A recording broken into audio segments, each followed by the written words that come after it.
Commençons par être honnête sur quelque chose d'inconfortable. Ce problème de j'ai entendu Dieu me dire ceci ou cela.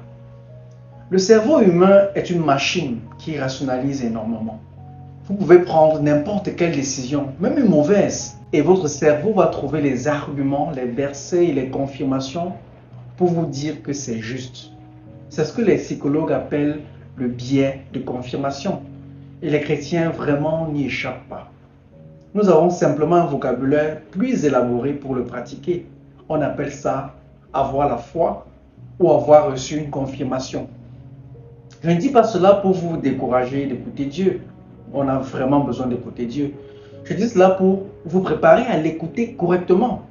Il y a un passage que j'aime citer dans ce contexte. Jérémie 17, verset 9, qui dit « Le cœur est tortueux par-dessus tout, et il est méchant. Qui peut le connaître ?» Notez que Jérémie ne parle pas du cœur des non-croyants uniquement. Il parle du cœur humain en général. De votre cœur, de mon cœur.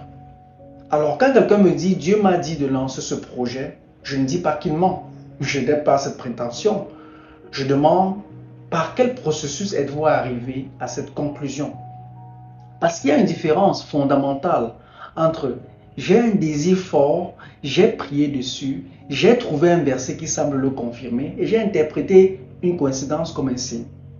Et j'ai soumis ce désir à un processus de discernement rigoureux.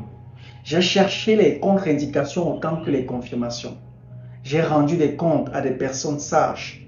Et après tout cela, la direction reste claire.